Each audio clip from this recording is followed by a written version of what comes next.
지금 우리 아이가 중경회 C급으로 목표 대학을 잡고 있는데 내신이 낮아서 걱정인 학부모님들 계시죠? 걱정하지 마세요. 내신 4, 5등급 되어도 중경회 C에 합격할 수 있어요. 제가 특별히 이 영상에서는요, 실제 합격했었던 학생의 생기부 관련 꿀팁과 학종 원서 접수에 대한 팁들도 준비해 두었으니까요. 스킵하지 마시고 끝까지 시청해 주시면 감사하겠습니다. 저는 여러분들의 목표를 현실로 만들어 드리는 장종쌤입니다. 저는 국내 유일의 체육대학 학생부 종합 전문가로 학종으로만 연 400명 정도의 학생들을 담당해서 컨설팅을 하고 있고요. 그 결과로 매년 체육대학 학생부 종합 전형의 주요 대학 모집 정원의 3분의 1씩은 붙이고 있습니다. 그 노하우 오늘 직접 공개할 테니까요. 중간중간 스킵하지 마시고 끝까지 시청해 주시면 감사하겠습니다. 목표를 현실로 만드는 채널 민준쌤 TV.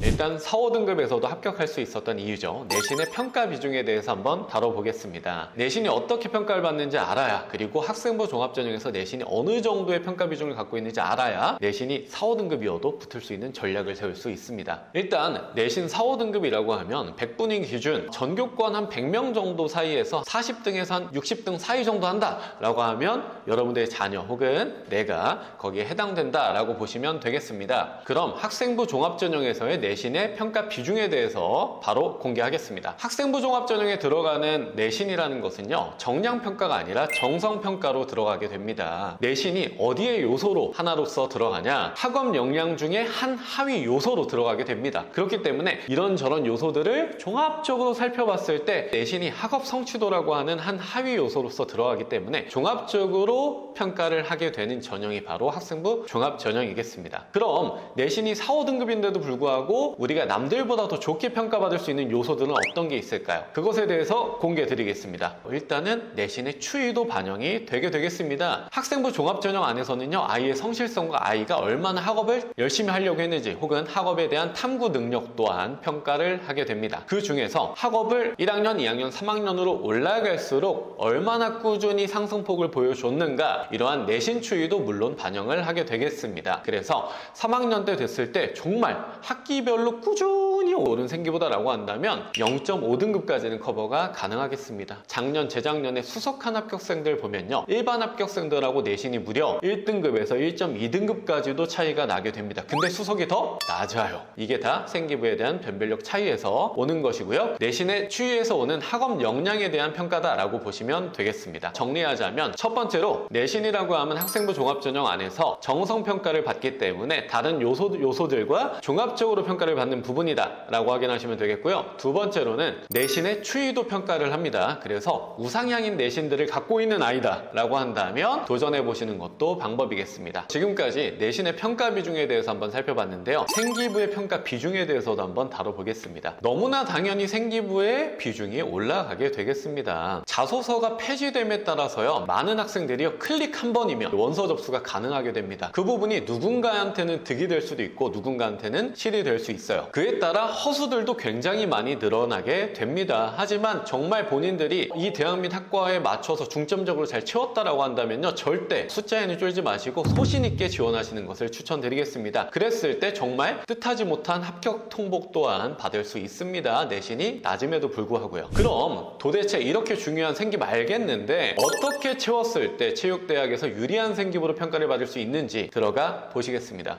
일단 첫 번째로는요, 아까 분명히 생활기록부를 종합적으로 평가한다고 했습니다. 그렇기 때문에 내신이 하위 요소로 들어가서 평가를 받게 된다라고 말씀드렸습니다. 그러면 도대체 어떤 걸 보냐고요? 아이의 성실성을 평가하고요. 그리고 아이의 학업 역량 및 잠재 가능성이나 이런 역량들 또한 평가하는 것이 학생부 종합 전형이겠습니다. 자, 그러면 아이의 성실성을 판단하는 지표는 무엇이냐? 가장 대표적인 예로는 아이의 출결이 있고요. 세트간에 드러나는 아이의 학업 태도들이 좋게 평가를 받는다고 한다면 그 부분 또한 플러스 요소가 될 수 있겠습니다. 그리고 제가 두 번째로 공개할 부분은 바로 창체 안에 있는 봉사활동입니다. 목표 대학교들 한번 커리큘럼 꼭 들어가서 보시고요. 그 안에서 원하는 인재상이 무엇인지 한번 파악해 보세요.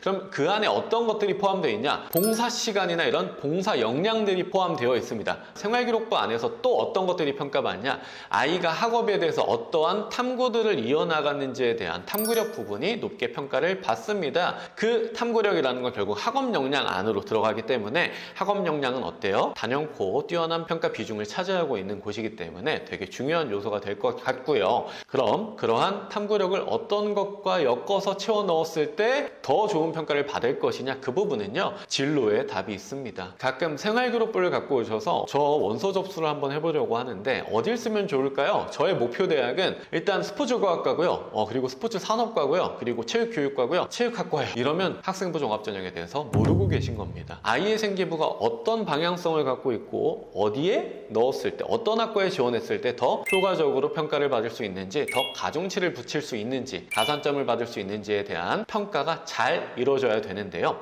그 부분은 어디서 평가가 되냐? 탐구를 하는데 그 탐구가 어떤 분야와 연관성 있는 진로 활동을 하였는가에 대한 부분으로 나타나게 되겠습니다. 아이가 얼마나 진로를 탐색하기 위한 과정과 활동들을 했는지 생기부 안에서 꼼꼼히 찾아보시면 좋겠습니다. 그래서 네 번째로 다룰 부분은 어떻게 하면 나의 생기부가 잘 적힐 수 있는지, 잘 반영될 수 있는지에 대한 팁들을 다뤄보고자 합니다. 첫 번째로는요, 학교마다 선생님마다 상황을 좀 고려해야 되겠습니다. 아이가 직접 만든 활동임에도 불구하고 안 받아주는 경우도 있고요. 그리고 비슷한 일례로 3학년 1학기 때 생기부가 마감이 되게 되는데 선생님 저 이런 식으로 조금만 바꿔주시면 안 될까요? 라고 한다면 반영이 안 되는 곳들도 물론 있겠습니다. 하지만 우리 학교가 학생으로서의 내가, 우리 아이가 학교에서 활동을 좀 잘했다, 선생님들과의 유대관계를 잘 만들어 왔다 라고 한다면 생기부를 조금은 수정할 수 있는 권한들이 좀 생기게 되겠습니다. 선생님들께서 잘 도와주실 거예요. 그런 부분들이 있다면 우리가 잘 채워지는 것까지 살펴볼 수 있겠습니다. 그럼 선생님 사실 지금은 좀 늦은 것 같아요. 네, 누누이 말씀드리지만요, 지금도 충분히 챙길 수 있는 시간이 남아 있습니다. 학과별로 쫙 살펴봤는데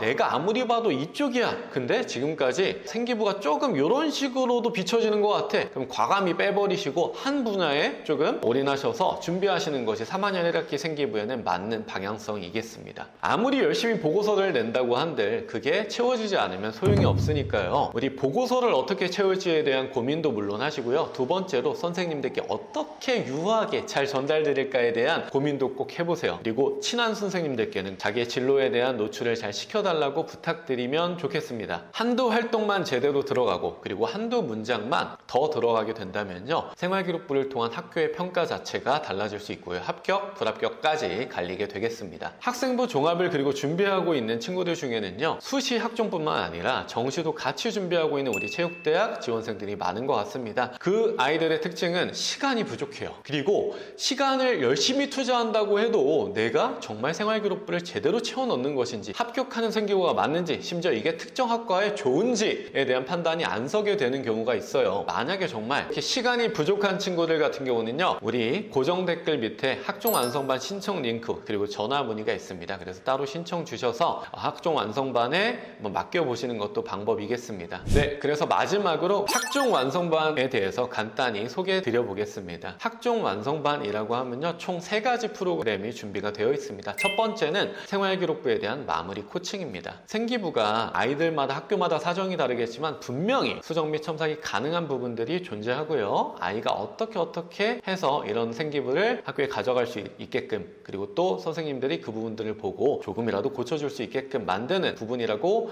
보시면 되겠고요. 아이가 지금까지 좀 다른 방향으로 채워져 있다라고 한다면 저희가 학교 및 학과에 맞는 방향으로 제안을 드리는 부분이라고 보시면 될 것 같습니다. 그래서 1대1로 매니저를 붙여서 생기부 완성까지 좀 안내를 하고 있는 코칭이다 라고 보시면 되겠고요. 두 번째로는요, 지원대학 컨설팅입니다. 생기부 마무리 코칭을 통해 생기부가 원하는 학교에 지원할 만한 어떤 생기부로 좀 갖춰졌을 경우에는요, 저희가 알고 있는 학교 및 학과의 유형별로 좀 지원할 수 있는 생기부의 유형들이 좀 나뉘게 되거든요. 그랬을 때 아이마다 그리고 학교마다 원하는 생기부가 다릅니다. 그러면 조금이라도 유리한 곳에 지원할 수 있도록 안내를 하는 원서 접수 제한 개념이라고 보시면 되겠습니다. 그리고 마지막은요, 면접 특강 및 개별 심층 컨설팅이 마련되어 있습니다. 면접도 상당히 중요한데요, 사실 다른 영상에서 제가 찍어서 많이 올려드리겠지만 학종에서의 면접은요, 1차 합격 이후에는 꼭 지나가셔야 하는 부분이라고 생각됩니다. 면접은 여학생 같은 경우는 최소 20% 반영해서, 그리고 남학생들 같은 경우는 최소 30% 반영으로 바로 2차 합격을 결정짓는 요인으로 작용하게 됩니다. 반영 비율이 상당히 높은데요. 누군가는 높지 않다고 생각할 수 있습니다. 하지만 20% 30%로도요. 1차, 2차 나누는 엄청 큰 기준이 되기 때문에요. 꼭 챙기시길 바라겠습니다. 면접까지 제공하는 풀코스의 커리큘럼을 갖고 있는 학종 완성반에 관심이 있으시다면 고정 댓글 밑에 있는 링크나 그리고 전화 문의로 문의를 주셔도 감사하겠습니다. 마지막으로 이 말씀은 꼭 드리고 오늘 영상 마치도록 하겠습니다. 이 시기 정말 중요합니다. 끝날 때까지 끝난 게 아니에요. 이것까지 끝내고 나서 면접 준비만 열심히 하셔서 학종에 올인하는 분들도 있겠지만 내신과 학종 그리고 정시까지 동시에 준비하고 있는 친구들도 많을 겁니다. 근데 정말 학종에 올인하고 있는 친구들 얼마 남지 않았습니다. 8월 31일까지는 신경 곤두세워서 생기부를 어떻게 채워야 되는지 그리고 그 생기부들이 어떻게 반영되는지 두 눈으로 확인하시고 그에 대한 면접까지도 잘 준비하시길 바라겠습니다. 정말 이 시기에 채워지는 한 줄, 한 문장 그리고 한 활동 하나하나가 정말 중요하겠습니다. 6월 모의고사 이후 정시에 회의감이 드셨거나 수시 6장의 카드가 아까워진다 라고 한다면 제가 앞으로 올리는 영상들을 보면서 최대한 도움을 받을 수 있는 방향으로 제공드리겠습니다. 혹시나 그 부분으로 해결이 안 되는 부분이 있다면 고정 댓글 밑에 남겨져 있는 링크나 문자 남겨주시면 감사하겠습니다. 그러면 지금까지 여러분들의 목표를 현실로 만들어드리는 장종쌤이었습니다. 앞으로도 좋은 영상들로 찾아뵐 테니까요. 더위에 유의하시고 앞으로 좋은 영상으로 또 뵙겠습니다. 안녕히 계세요.